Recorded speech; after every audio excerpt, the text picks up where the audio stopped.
But it's now time again for our keynote address, and as we know, much has changed. Much has changed since last year's summit. And we have to obviously state that many of our community partners and government agencies are in crisis, quite frankly. We are being forced to lay off staff, to shift funding, and to rearrange our priorities. And it is not an easy time. And that's why we wanted to hear from Teresa Younger, who leads the Miss Foundation, one of the nation's foremost philanthropic organizations supporting women and girls. Tabby will come up to read Teresa's bio. Hello, everyone. Teresa C. Younger is an activist, advocate, renowned public speaker, organizational strategist, and proven leader in the philanthropic and policy sectors. Having spent 30 years on the front lines of some of the most critical battles for comprehensive equality and the elimination of the institutional oppression, for just over a decade she has served as the president and CEO of the Miss Foundation for Women. She is the longest-serving CEO of color and second longest-serving CEO over 50 years, her story.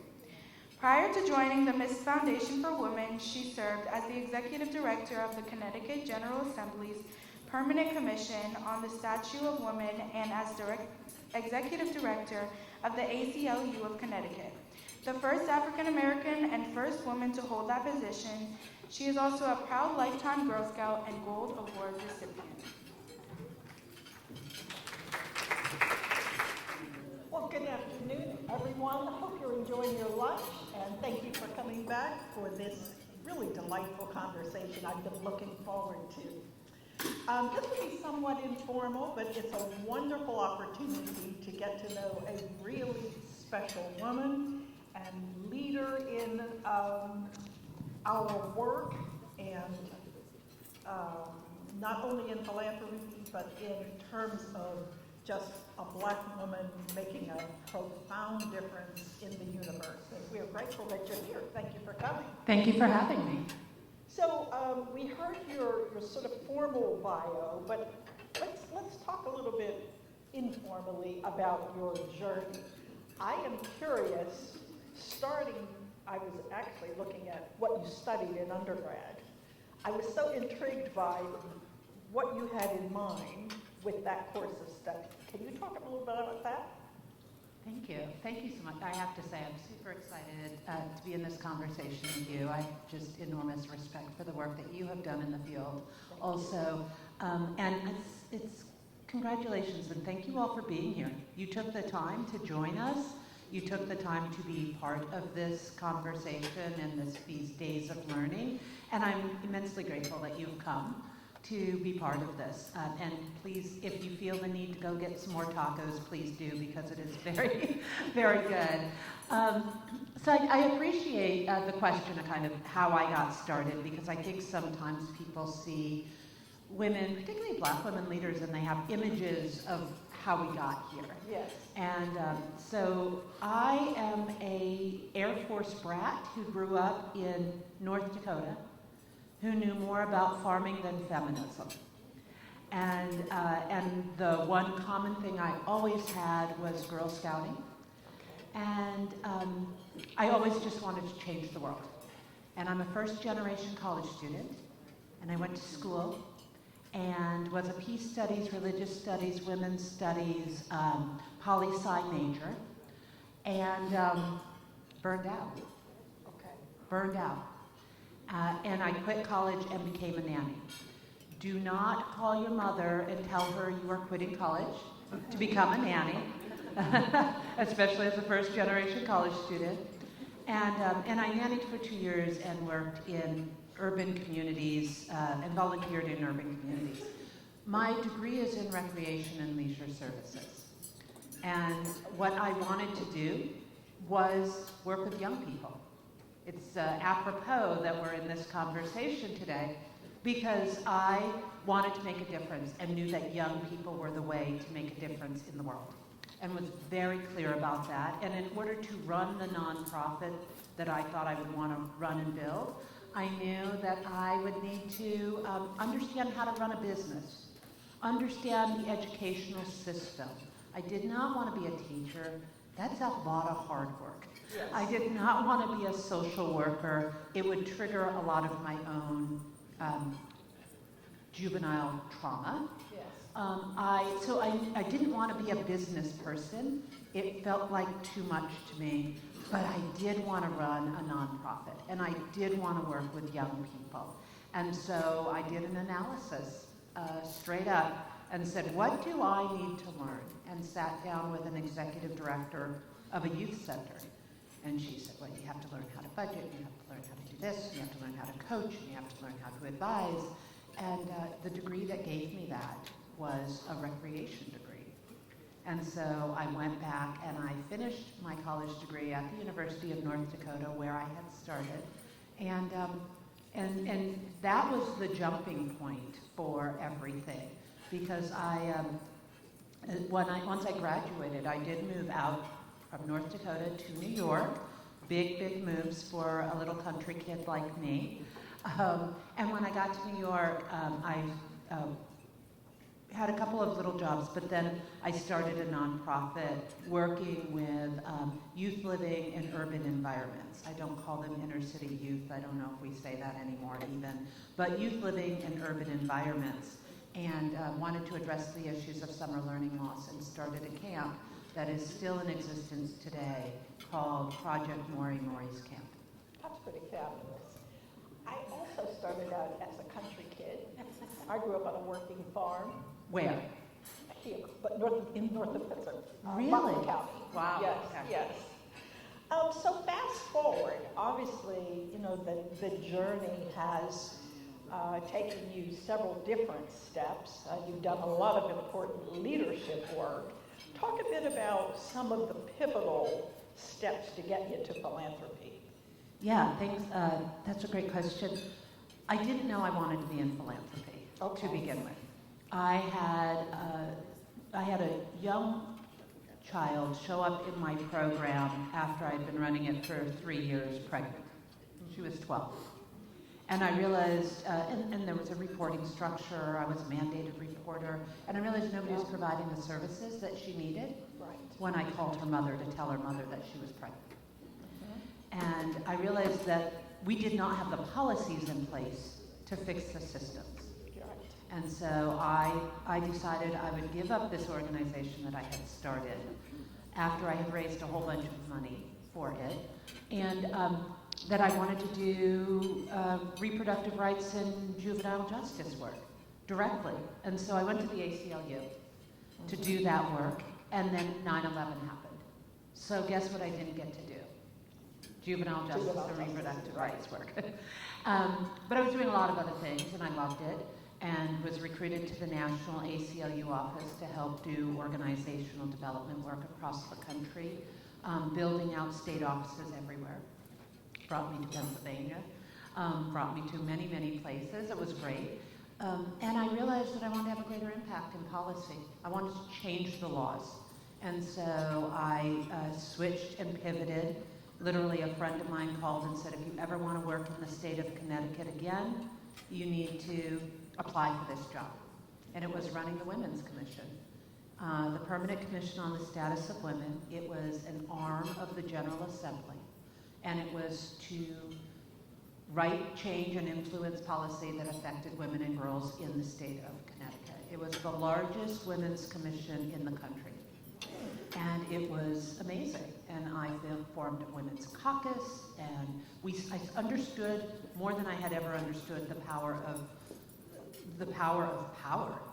You know, if I wanted to make a difference, I needed to collaborate. I needed to be working with people. I needed to learn how to listen. And so I did all of those things and was really loving the work, but realized that government is a very hard spot to work in. And somebody said to me, would you ever want to move money? Move it, not raise it? What are you talking about? And so this job at the Ms. Foundation opened up, as did a couple of other jobs at the time. And I realized it was the wrong time. It was the wrong time for me. I trust my gut in all of my decisions. And I realized it was the wrong time to take the job. And so I did not apply. And 3 times the foundation called me. They called me the first time to say, would you consider it? The second time to say, would you come in and talk to us? The third time they said, please come in and talk to us. And each time I said no. And as I said no, I realized that it was probably something I needed to do at some point in my life. And I remember saying to the headhunter at the time, you are harassing me and you need to stop calling me. And I hung up the phone, and the job description had been sitting on my desk for 6 weeks. Because the first time they called me, I was like, oh yeah. And I read that job description and it said everything it needed to say. You can have a voice for women, you get to listen to their stories, you can amplify and change. It was, the Ms. Foundation's a public foundation, so while I was moving money, I also needed to raise the money. But I was like, ooh, yeah, this is good. And then I realized I was giving up a dream job. And I went home and I sat on the couch, and for adults out there, you'll understand that I needed an adult beverage, and I cried.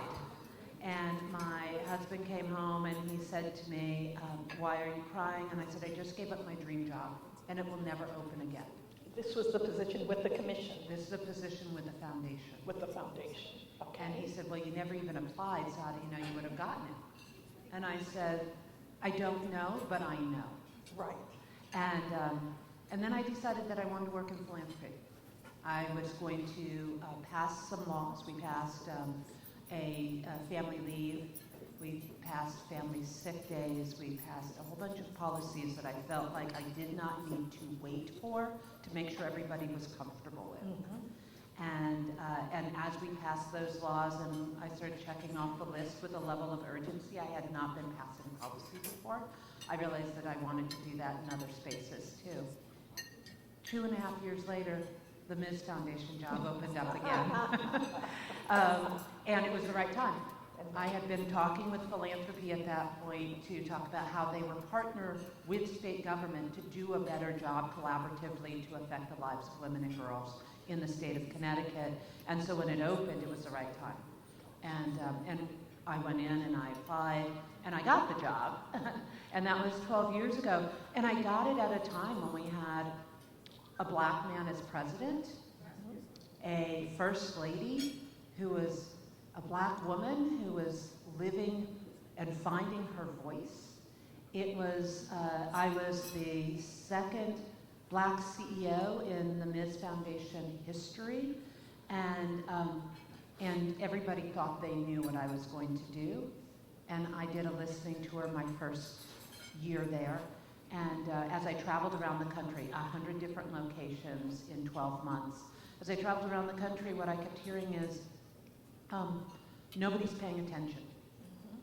Nobody's paying attention to women, but nobody is paying attention to women of color, and nobody is paying attention to women and girls of color. And if you could start talking about it from your platform, people will start paying attention. And so I went into philanthropy, and I can talk to you a little bit more about what we've done at the foundation, but I went into philanthropy to make a difference. Yes. And that's what I aspired to do, and that's what I believe I'm doing. And so it was really, when people ask about my leadership journey, it was deciding that, taking the risk to go, to leave the things I loved, whether that was the organization I started or the work I was doing. It was okay, because to step into unknown spaces is the right thing to do. In the early days, and this could bridge the work at the commission, the ACLU, and your early days at the foundation, in terms of identifying the issues that women were facing, the challenges that were most pressing, what did you discover?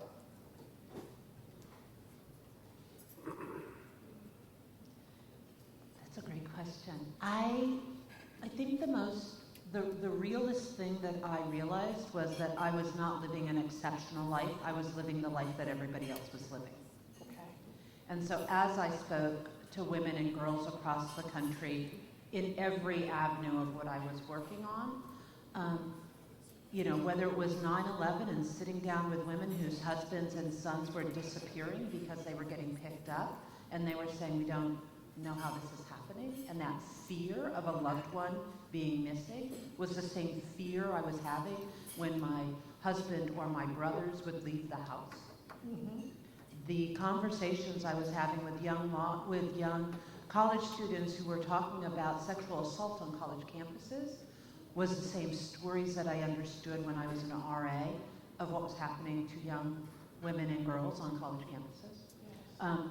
Whether it was a mother who did not have the economic supports that she needed and was pregnant with her third child and did not have food on her table or health insurance, was the same story I was having with my sister. I realized all of these issues were directly connected to the life that I was leading also. And so I think the one thing I realized was we are not so far apart as we are together. And so how we listen to those stories, and whether those stories are about childhood sexual abuse, or whether those stories are about moving to different places, or teachers who didn't believe in us, it was an understanding that those were all connected stories. You've talked a bit about the importance of listening. Many leaders don't value that to the extent that I'm sensing you do. How did you prioritize that? Because I don't think it's innate to automatically, as a leader, know the importance of listening to community. Yeah, I actually was not sure that my voice mattered.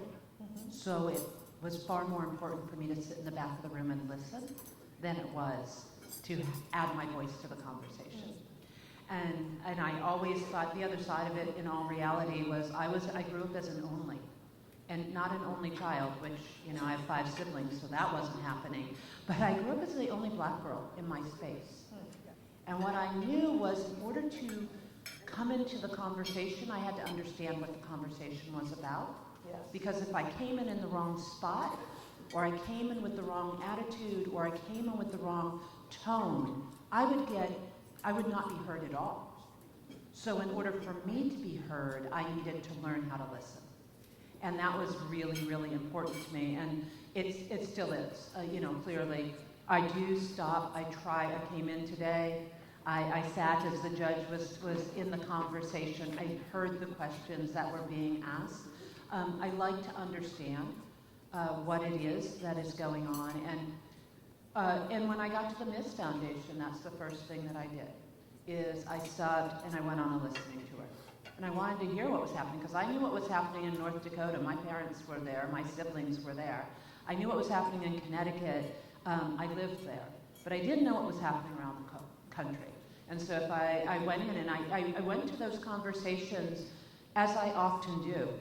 I would find a name of somebody I knew. I'd say, I'm coming to your house. Set the table with whomever you think should be at the table. I don't just need to hear from, all the most important people in the city, which is great, but they have a different perspective. Yes. So you set the table with the people that you believe are important. So in New Orleans, that was the church group at the church that the minister's wife put together. And in Mississippi, that was the activists that were getting together to fight for water equality and equity. So it really was really trusting, which is what I would say. I hope that it gets put on my tombstone, which is she trusted those who spoke their truth. That's because I trusted the women who were setting those tables. Women, men, gender-expansive people who were setting those tables. I trusted that they were going to bring in somebody that was worth our time and energy to listen to. Because there's so many things we can do every day, and people choose to spend their time and energy where they can. And we do it for a number of reasons, but it's important. And so I trusted that folks were going to do what I was asking, and I did not need to arrange that for them. And so that's really, for me, I have lots to say, as I say to my board of directors all the time. I have a whole bunch of opinions, but I want to know what you have to say first. That's great. Building on that, are there specific role models or leaders whose whose voice matters to you in an ongoing way, or who helped shape your view of the world, or your thinking, or approach? The writings of Audre Lorde. She speaks very clearly to me. We do not lead single-issue lives. Though you may have fear, your fear will strangle you. So her writings really spoke to me, as did Maya Angelou, as a child growing up. But also, I will say, there are so many stories we don't know and we don't hear.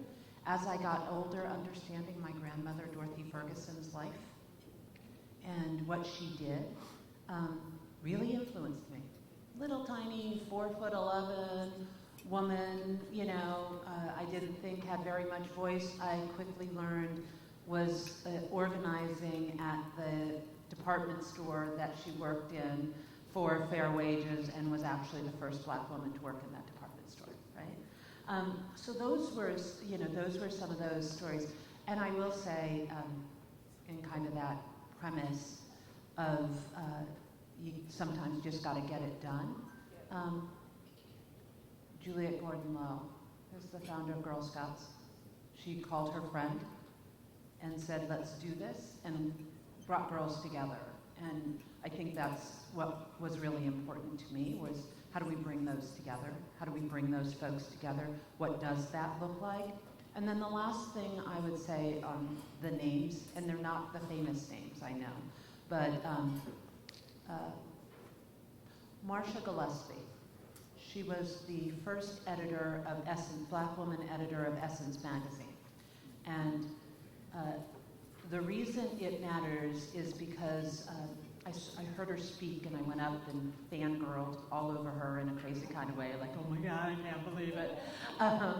And I said to her, I would really like to talk to you. And she looked at me and she said, Sister Child, I'm exhausted and I will call you in 3 days. And she did. And for years now, we have gone out 3-4 times a year, and I get to sit and listen to her stories. But here's an elder taking the time to be with me, to sit in community with me, to validate who I am and what I'm trying to do. And she's just also somebody who very profoundly has affected me. Thank you for sharing that. Let's switch gears a little bit again and talk about philanthropy. You know, there is this mystique about philanthropy. I've never fully understood what that means, but I hear that a lot, or that it exists behind closed doors. I do think that we aren't as transparent in the field. But if you were to push back the curtain, what would you share with this audience about your work in behind the scenes in philanthropy? Philanthropy is changing. It is not what it once was. The fact that you have 2 Black women on a stage in philanthropy is a very different tale to tell. What I would say is, I honestly believe that those who are in philanthropy are doing it because they want to make a difference in the world. And so don't assume that they don't know what they are doing, because most of us are doing our heart work. We are doing it in this way. So go in with the idea that you want to be in a conversation and in a partnership. And understand that it does not always have to be about money. It can be about access. And that philanthropy in and of itself was not set up, nor was it designed by or for almost anybody in this room. It was designed as a tax break for the very wealthy a long time ago. And now we have to figure out what that looks like. And those that are the very wealthy today, some of whom I sit in rooms with, don't know how they want to make a difference in the world. But if we assume the best of philanthropy, we can get there. And that is a nice way of saying we don't always do our best work. I have a whole bunch of critiques on philanthropy. But I think it is, it is a way to make a difference. Moving money is an episode of power. Influencing where people give their money, how they give their money, is important. And we need to be in as many of those conversations as we can be a part of. And you all are a resource to everybody who is in philanthropy. You are an expert. Your life makes you an expert, as does your experience. And so philanthropy needs to hear from you. Even if it's, asking a question, sending a report, those are really important things to do, and that's what philanthropy needs to do. Behind closed doors, there's also the reality that, as much as I can say, X millions and hundreds of millions and billions and blah, blah, blah of dollars, the move of most of philanthropy is not to give away all of their money and go broke. So they will prioritize what it is, and not every part of philanthropy is you are their priority at all. And you have to understand that, because you're wasting your time by going to places that should be giving you money but don't give you money. Right? We oftentimes go, you should be giving. Yeah, we should be, but it's not my priority today. Right? I do not, at the Ms. Foundation, we've made a whole bunch of pivots, but one of the things that we do is we don't give because of the issue, we give because of the impact. So I don't necessarily give explicitly to reproductive justice or juvenile justice or environmental justice, or I give to movements that affect the lives of women. And so we give for very different reasons. But not all of philanthropy gives that way. And philanthropy is siloed for levels of accountability that are not always the best. But go in with the expertise that you have, and understand that not everybody is going to give to you, nor can you get upset for them for not giving to you. We'll talk, yeah. Thank you for sharing that. We are living in a moment of unprecedented change. And we could probably talk a couple of hours about that. Yeah. But how are you and the Ms. Foundation navigating in this moment?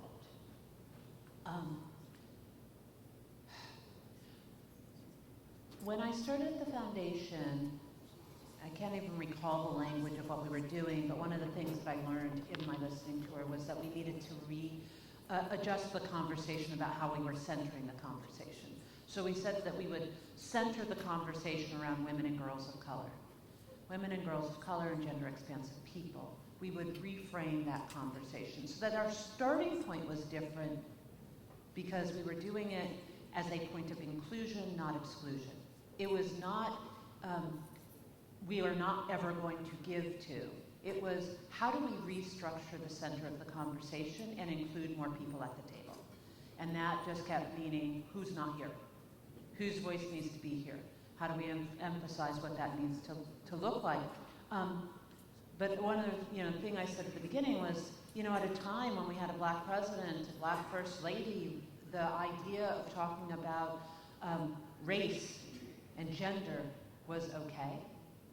To a point to today, we heard in the previous panel, right? DEI is a bad word, right? My existence and many of the existence of many people in this room is now being seen as a negative instead of the positive. So at the Ms. Foundation, as I said, we are ready for the fight. We're not going to back away. I cannot not show up in a room as a black and indigenous woman. I don't get to do that. I can't just restructure it. And so in order for my voice to be true and authentic, I have to show up in that room. And the way that I do that is in my professional experience as the president and CEO of the Ms. Foundation. And so what I've said is, we will prepare for the fight.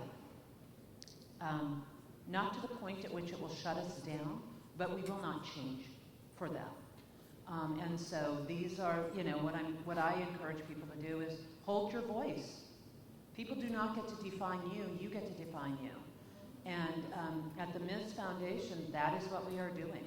We have a strategy that looks at where folks are and what is funded and what is least funded. The least funded locations are the middle of the country and through the South. So if you're sitting in California or New York, you're funded. And if you're not, you're not. And mostly not funded by philanthropy. And so, and we know that the diversity that makes up our communities is just as diverse in New York as it is here in Pittsburgh, as it was yesterday in Columbus, Ohio, as it will be in North Dakota, right? Different percentages, but the commitment is there. So for me, it is really about the foundation. I want to lead with truth and trust and honesty, and so we're going to stay at the things that are important to us. We need to build the field, so we're going to support those organizations that are led by and for women and girls and gender-expansive people.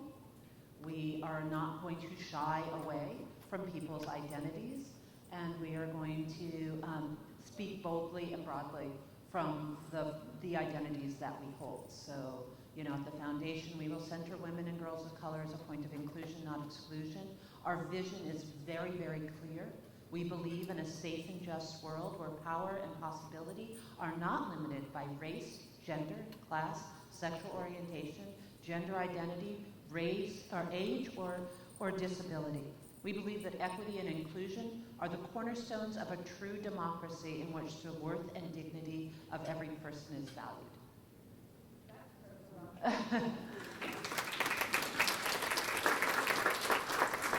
That statement was written almost 40 years ago.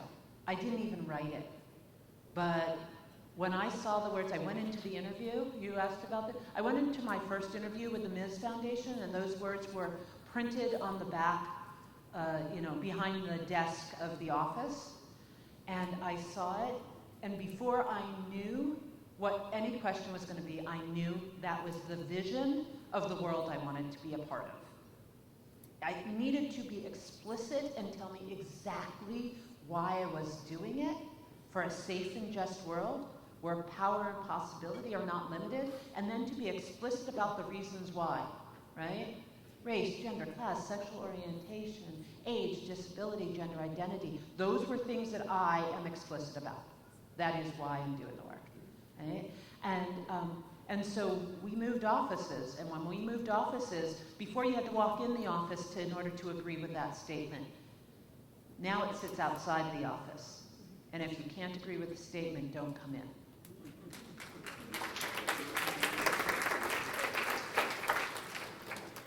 That's pretty fabulous. You know that, right? I love that statement so much. I can rattle it off with my eyes closed because I believe in it. Yes. And I trust that those who are doing the work with me, in whatever levels they're doing it, believe in that statement too. And I do not have to compromise that statement, which is really important for me right now because there's a lot of roles in which case I had to compromise or sit silently, and that's not where I am today. I imagine that's very centering in the work. And thinking about that, we spend a lot of time in this moment, and for good reason, thinking about the challenges. But what's exciting to you?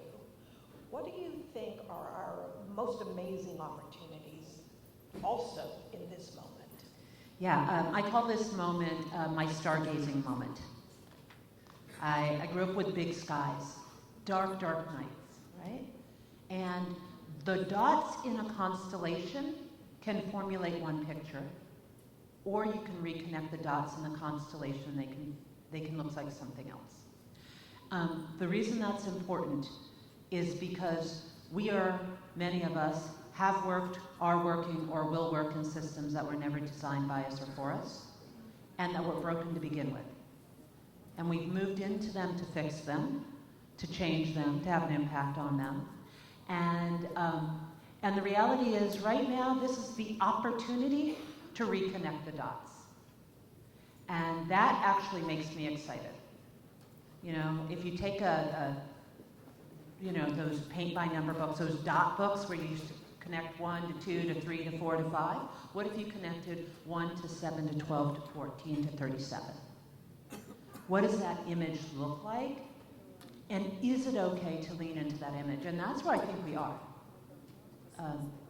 I know it's not a political setting, but this administration is trying to break all the systems. They are breaking it, they are breaking it, they are breaking it. And those systems weren't necessarily fully doing what we needed them to do anyhow. So let's let them break. Let's dream about reconnecting the dots and reformulating it in our wildest dreams. In our wildest dreams. We had somebody sit on the stage today who said, I wouldn't necessarily only hire black women to be the principals of the school, but, right? And guess what? What if we did it? Not to say you don't get to be there, but to say we all get to be here. We all get to be here. And that for me is a really exciting time. And I will say the other thing is we have made it to this side of COVID. We are out of our houses. We are no longer doing only conversations via Zoom, which means this is our opportunity to be in community. And I love to be in community. I also like staying home during COVID, but I like being in community. And so the other opportunity is we can have people to our houses. We can sit at tables. We can ask why sugar in your coffee and not cream, or why both. We can be in relationship with people, and it doesn't always have to be about crisis, it can be about community. And we can figure out what brings us together and what we want to do together when we know who the people are across from us. And our phones, which we carry with us, and I have on my lap right now, are not the only ways to communicate. And Zoom is not the only way to communicate. And so what I think of right now, what makes me excited, is we have to come together to build the country, to build the community, to build the space we want to be in, and to reconnect the dots. And what I do know also is if we connect the dots wrong, it is okay. Because guess what? We're still here today, and the dots are getting destroyed. So it is okay to connect them wrong and to make a mistake and to take a step back and to refigure it out. And if we are in community, we will have each other's backs, not to critique, but to support. Thank you for that.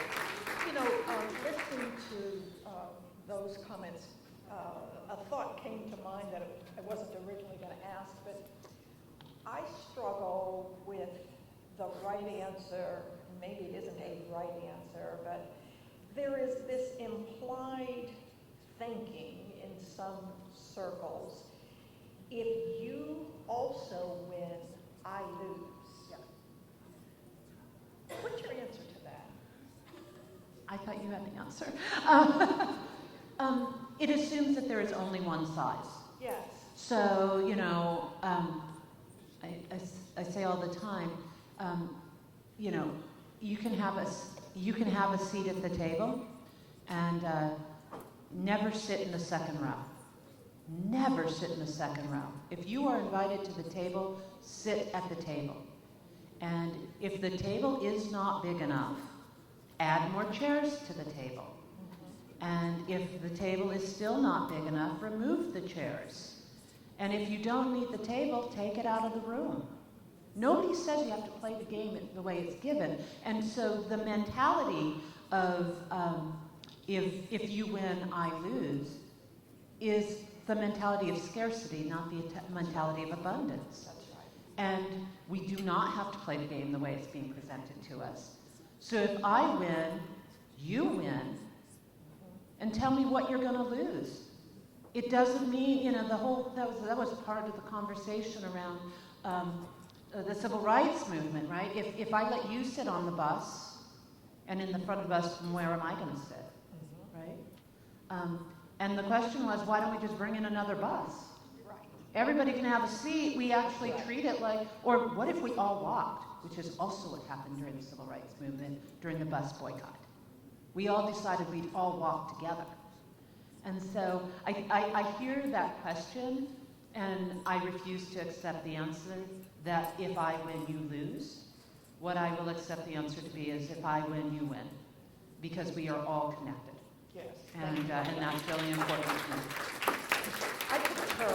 My answer is also around moving away from the scarcity mentality. We have more than enough. More than enough. More than enough.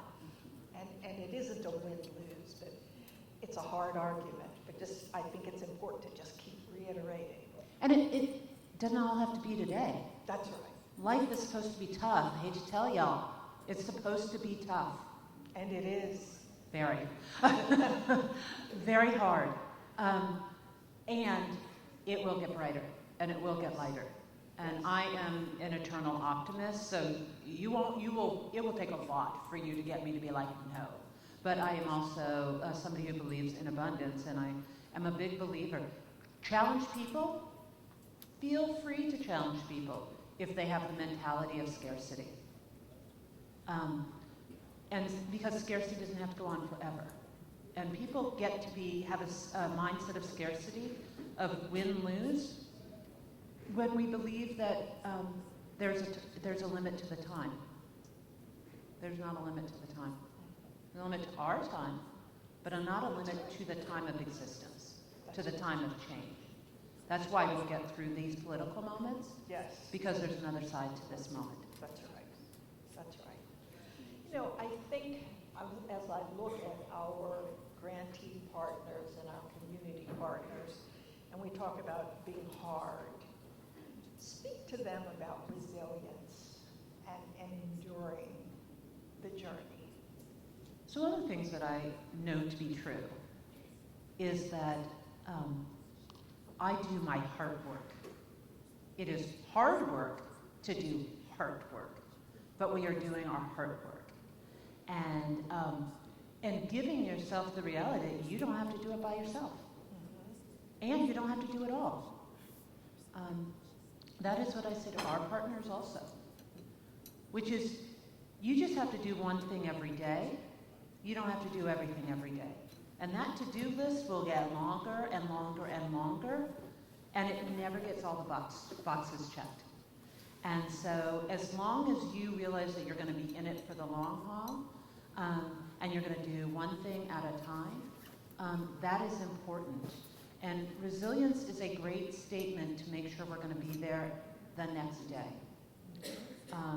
But it does not have to, you do not have to take on what everybody wants us to take on. As Black women, we are faced oftentimes with, we have the answers, we will save, we will do.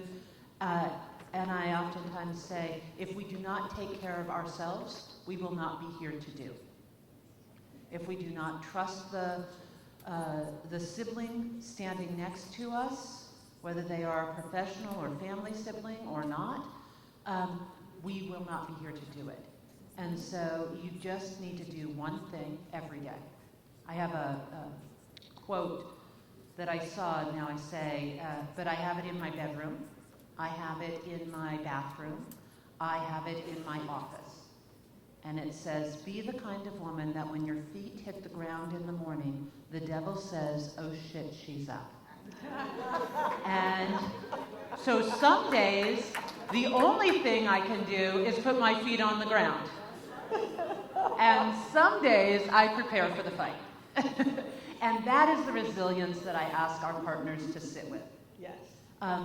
That some days you're going to have days where you are ready. You take on that devil and you are all about it. And some days, as long as you are true to yourself, your feet hitting the ground will be enough to cause fear in others. And that is okay too. But you don't have to do it all. You do not have to do it all. And it's how will you be here for the next fight. And our health is important.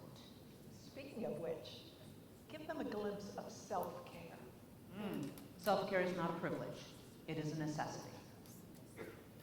Self-care is not a privilege. It is a necessity. Sleeping is not an option. And you're talking to somebody who does not sleep. My own night trauma means I get about 3 hours a night. Sleeping's not an option. It is when your body heals. It is when your blood pressure goes down. It is when your head starts creating new energies, right? It is not an option to stop and to sleep. Find time to sleep. It will be there tomorrow. Find time to breathe. When it feels overwhelming, take a deep breath. We sometimes think of self-care as like getting our nails done, getting the massage, getting our hair done. No, those are professional things we just need to do. Because if we do those things, we can show up in the spaces we need to show up to with a little more confidence sometimes. But that's not self-care.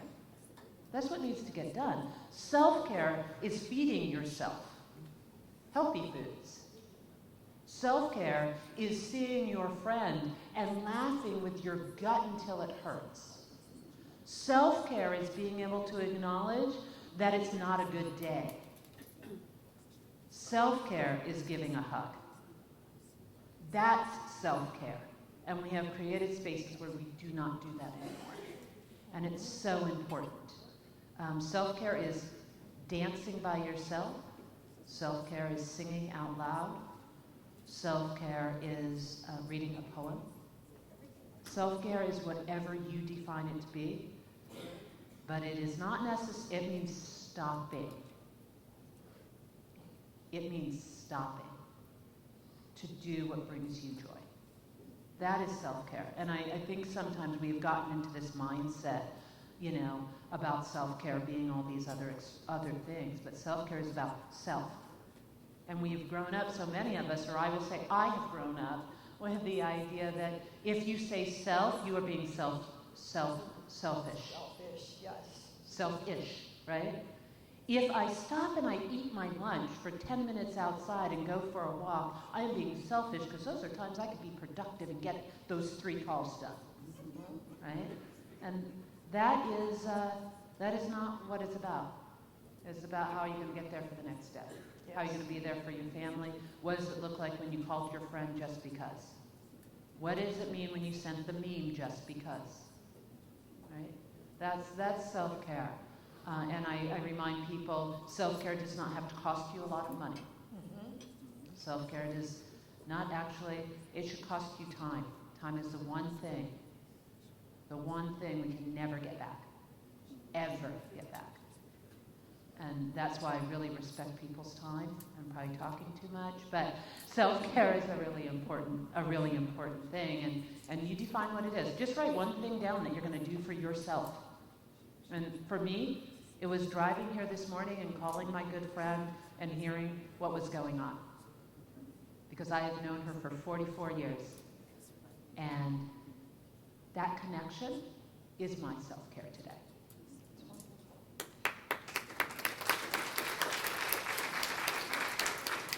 Such important points. We spend so much time thinking about thriving communities and what that investment looks like, but we don't give the same kind of consideration to ourselves and oftentimes to our teams. Right.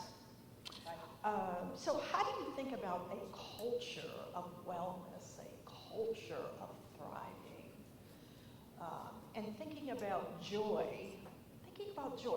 That's something I've been talking a lot about lately, and literally lately, because we don't prioritize joy.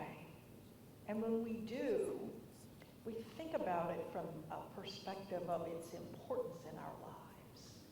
I think we'd make a lot of different decisions about our lives. Yeah, I think we have to just share with what our joy is. Mm-hmm. So one of the things I say to the team at the Ms. Foundation is, there's no place I'd rather be in this moment than where I am. Mm-hmm. And so I want to go to the office because I like the people that I work with. Mm-hmm. Life is short. Let go of the stuff that doesn't matter. And so I do find joy in being in community, in being in relationship. We have a speaker at the Ms. Foundation office, like a standing speaker, that somebody gave to me. Yes. That I brought to the office. It connects randomly to anybody's phone because it's got a Bluetooth. Yes. There are some times that to promote the culture of unexpected randomness and great joy, I will just play a song like Defying Gravity out of nowhere in the middle of the day. Nice. Or I don't know how many of you listen to on Instagram, I don't know whatever else it's on, but the woman who does the We Don't Care Club. Anybody? Okay, thank you. I thought I had lost my mind for a moment. It's a woman who comes on and she talks to perimenopausal, menopausal women about what it means to find voice. And one of the things that I have found about joy is don't filter it. Don't filter it. Don't filter it. There's Let a it, lesson in that, and an important lesson in that. yeah, I mean, you said you started talking about joy. I would love to hear how you define it. What does it look like for you, and how do you hold the culture around joy? So my definition, it varies, frankly. But what it's important is, I don't think about it as much for myself as I do. This is a process for me, because I do tend to prioritize other people's joy. But sometimes I find myself just smiling, and I stop and think, what put that smile on? Or I think about sleeping through the night, and when I do, what brought that calm? Or I wake up refreshed, or I interact with my grandchildren. That's unconditional joy. It doesn't matter when, that's perfection. So it's the simple things. There was a phase when I thought about joy had to be monumental acts. And that just isn't true. I enjoy gardening. I enjoy photography. Taking the time to prioritize those things would bring me joy, and does when I do it. But oftentimes it's still lessons learned in prioritizing in ways. Yeah, when we hear we will not let them steal our joy, Yes. right? When that statement is made, I think a lot about that. Yes. And that is that moment at which we will dance, we will sing, we will sit, we will enjoy each other, right? Yes. And for me, I do a vision board. Okay. I do a vision board every year, sometimes twice a year. It depends on how the year's going. These days, every day. No, but I remind myself of the words. Yes. I remind myself, because I'm a visual person, of what I'm striving for each day. Yes. And it is to find some level of joy, some level of, can I bring others joy? Mm-hmm. Playing a random song, asking a question, stopping and being in conversation, letting somebody feel heard, Yes. understanding the moment, or letting somebody feel frustrated. For me, being helpful brings me joy, Yes. right? And so, yeah, I'm a big believer in joy and play. And my degree is in recreation. I play. You play. I travel with a game. I travel with a deck of cards, always. And I play Rummy Cube. Anybody wants to play it? I travel with a Rummy Cube game, literally all over the world. I believe that play takes us out of the constraints of title and position and get us into other places. I was at a conference about a month ago, and a woman walked in, and I thought, she looked so familiar. So I went over and I said, "Hi, I'm Teresa Younger," and she said to me, literally these words, "I know you. You taught me English and Rummy Cube in Rwanda." Nice. It was, I didn't speak Swahili.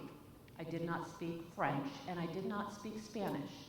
And the women at that table, an international group of women, spoke those languages. I taught them Rummy Cube. I taught some trash talking. And we played together. We laughed together. And that brought me great joy. And then seeing this young woman, I was standing with another colleague, and she just busted out laughing. And she's like, of course you did. Yes, yes. Something else that brings me unconditional joy. The young women in this room today have brought me unconditional joy. And their potential is just amazing. It's what inspires me. That's exactly right. It's Young so women who inspiring. stand up and write something Yes. about dress codes. Hey, I came from the ACLU. You know I'm going to fight a dress code in a Yes. minute. But put their voice out there That's right. and did it intentionally around the room. Yes. Didn't all sit at a table together. Right. Didn't intend. Put their voice. Gave credibility to who you are. That was beautiful. Yes. And I get inspired. It is honestly why, when the option was to also, can you come and speak today, Teresa? That's important. That's what I realized. It's the girls, it's the actors, it is those that are doing the work. Yes. That brings me joy. And young people bring me joy. I've said the next chapter, whatever that looks like in my life, because I don't have children, I have lots of nieces and nephews, and everybody else's children and nieces and nephews, but that counts. It counts. That will be the thing that I go back to do, is work with young people. Yes. And support them. Work with and support. That brings me enormous joy. And today, seeing them come in, sit down, then leave, because I had to do some strategizing, and then come back in and present, that was amazing. That was amazing. Yes. That's the point for us to end our forum. I have a couple more questions, but nothing more profound than ending on that note. Do we have time for a couple of questions from the audience? If anybody has questions or comments that you would like to share, happy to hear them. Please, ask a question.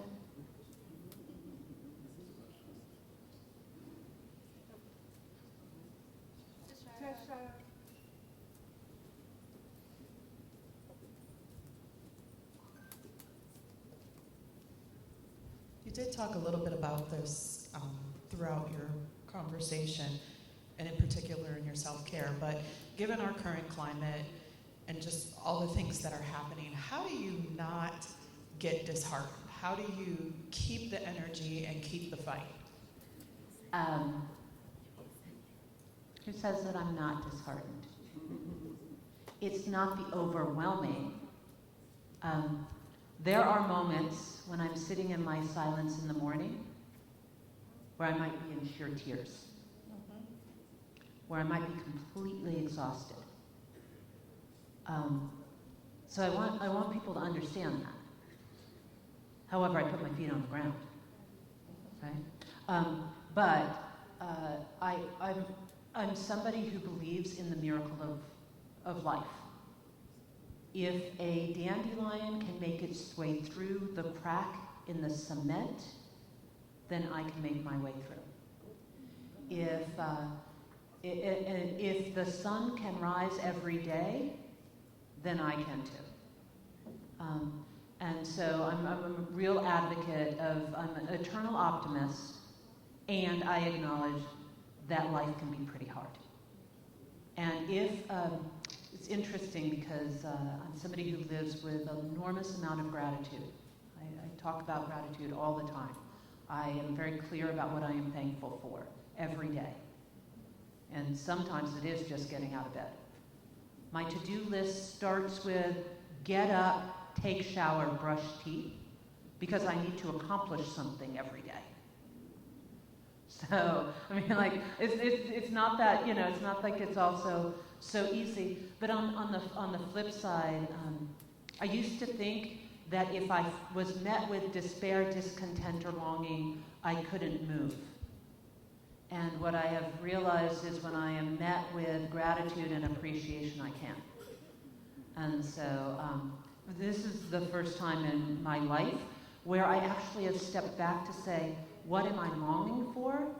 what is my discontent and frustration, but then what do I love and what am I appreciative of? So I don't think we have to live in a lie. We cannot pretend that it's all okay, because it's not. It's not. But we can find the other side of it. And so sometimes that is calling my good friend. And just being in a conversation that gets me totally distracted from the fact that I didn't raise the money and that organization had to lay off people and that the status of the federal government laid off 300,000 black women in this country. I can give you data points that would make that, I listened to the news this morning. I also do not have a TV. I listen to 1 hour of news radio in the morning, usually NPR, and I do not watch TV. What I found is it drains me. It just sucks the life right out of me to see a 24-hour news cycle that does tell me nothing good. So, and then sometimes I just call my grantee partners. I just want to hear from the women and men and gender expansive people who are doing the work on the ground. I said, what did you do today? I don't want to hear, what you didn't get done. Just what did you do? Did you open the doors today? Did you turn the lights on? Did you answer a call? Did you talk to a legislator? Did you speak to the mayor? What did you do today? Thank you for that. That's right. I would add too, every day I see the day as an opportunity for change, the opportunity to make a difference. I say that every day when I get up. Today is a day to make change. Today is a day full of opportunity. And so I lead with that. But it does not mean that there aren't days where the struggle is really hard. Change is hard. But the resilience and the commitment of the people that I work with in the office and more importantly in the community gets me through those days because your commitment is so powerful. Your commitment to change, your commitment to making the world literally better. I do believe in leaving the world better than I found it. But the challenges are real, but so is the opportunity and so is the work to be done. And so even when I don't want to do it, get up and do it because it's what's required of me in addition to what I know in my heart matters to me. I just wanted to say thank you so much for being here. The minute that I heard you start talking about moving money, I got really excited because I started thinking about how do we move the money into the right places with the right people to get the right type of work done. When I think about the fact that this organization was started by a black woman who was the first black woman, Commander Gwen Elliott, who started this organization because she saw the need.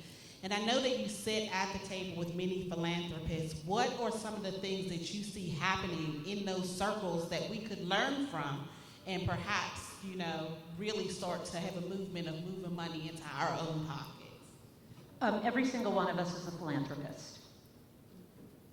Every single one of us is a philanthropist. Tithe to yourself and then tithe to something that's important to you. And that is really key. Whatever that looks like for you. When we're sitting at those tables, when I'm sitting at those tables, I'm pushing a couple of things. I'll be quite honest with you. We did a report called Pocket Change, how women and girls of color are doing more with less. We did the second half of that, Living with Pocket Change. How women and girls of color are still making movements and change in the world. And when I'm sitting at those philanthropic tables, I'm saying things like, trust community to move the money where it needs to go. Stop trying to think that we can control every outcome. So can we change what the outcome measurements are? Give general operating support. Most of you know what that is. Give money so you can turn the lights on and pay people. Social services, nonprofits, we have starved ourselves to the point of needing it to be that way. So when I think of, when I'm sitting at those tables, that's what I'm thinking of. But I also know, create a giving circle. Get 10 of your friends together. And do it in whatever way you want to, but get 10 of your friends together. Give $3, give $10, give $100, give $1,000, whatever it works for you. Decide on where that money's going to go. Do it 4 times a year, do it once a month. Become a philanthropist. Determine where your money is going to go. And philanthropy is for the goodness of humankind. And so do it in community. And then, for me, it is also, holding philanthropy accountable where it can and needs to be. But, what I say is it's not an easy process. But I am also like, what's the easiest way we can get people to apply? Is it a 1 form? Is it a 10 form? Do we really need 10 pages? Do we just need 2 pages? Right? What are we going to do with the information that we are gathering, and how is it telling a story? And then how are we telling that story? When money that's getting moved in the South is at $2.22, and money that's getting moved in the Midwest is $2.66, that's a story that needs to be told. Tell your story in data numbers, but don't ignore what needs to happen and how it can get heard by those that are doing it.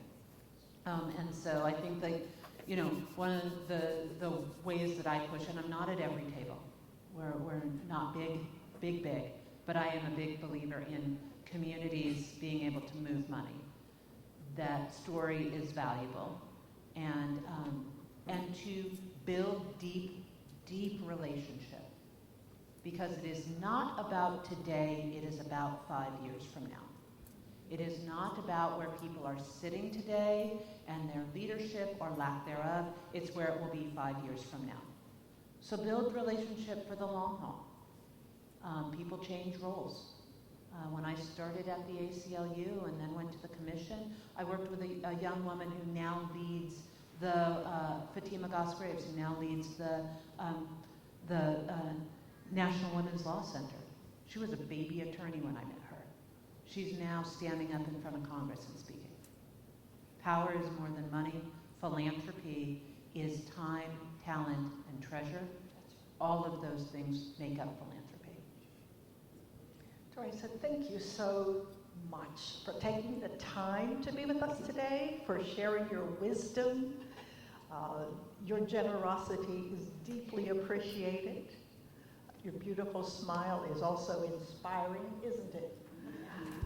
And we just deeply appreciate you and continue the journey as a leader who will inspire us close or from afar, but we are watching and admiring and lifting you up, because people who are in roles such as yours also need to be lifted up. So thank you. Thank you all so much. Thank you. Thank you for all you're doing and for your voices. Appreciate it. And I would like to say thank you to both of you. I truly appreciate your words of wisdom and all the work that you all do. Teresa, here's a small token of our appreciation, and I do have something else for you, but I'm just going to give you this now and say thank you.